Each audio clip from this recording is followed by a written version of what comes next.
Mga ka-sports, isang mainit na balita ang lumabas ngayong araw. Confirm na sila kay Renz Abando hindi na kasama sa Final 12 ng Gilas Pilipinas para sa FIBA Asia Cup Qualifiers. At ang mas exciting part, si Kai Sotto inaasahan ng babalik by November window. Kung trip mo po ang ganitong content, paiwan ng follow at pa-subscribe na din. Tara, simulan na natin. Sa naging official update mula sa Korean media, ang ilang Gilas insiders kumpirmado na hindi na kabilang si Renz Abando sa final lineup ng Gilas. Matapos ang ilang linggong training at tune-up games, tila nagdesisyon ang coaching staff na mas kailangan nila ng ibang wing players o mas malaking presence sa loob. Napakadaming fans ang dismayado. Si Abando ang isa sa pinaka-explosive at athletic na players ng bansa. Pero ayon sa mga ulat, baka injury-related o system fit ang dahilan ng kanyang pagkakaalis. Samantala, isang magandang balita para sa Gilas fans. Si Kai Sotto, ang 7'3" tower ng Pilipinas, ay inaasahang babalik na sa Gilas Pilipinas sa November 2025 window ng FIBA qualifiers. Ngayon mga ka-sports ay patuloy siyang nagpapagaling at naghahanda sa kanyang susunod na international commitment. Kung walang aberya, makakasama natin siyang muli sa mga laban ng Gilas bago matapos ang taon.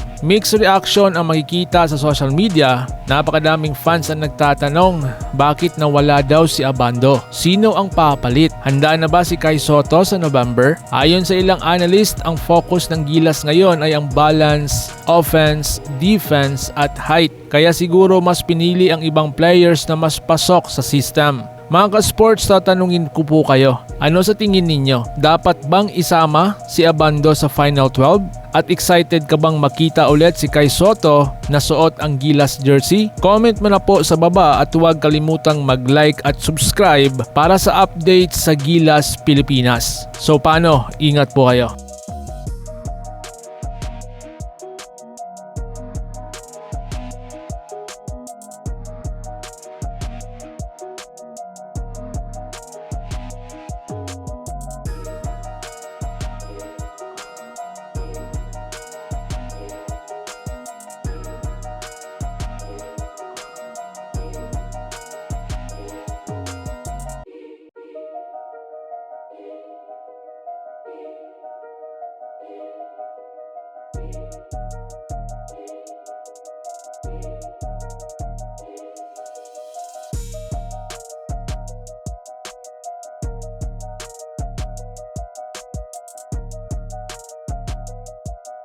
The rim.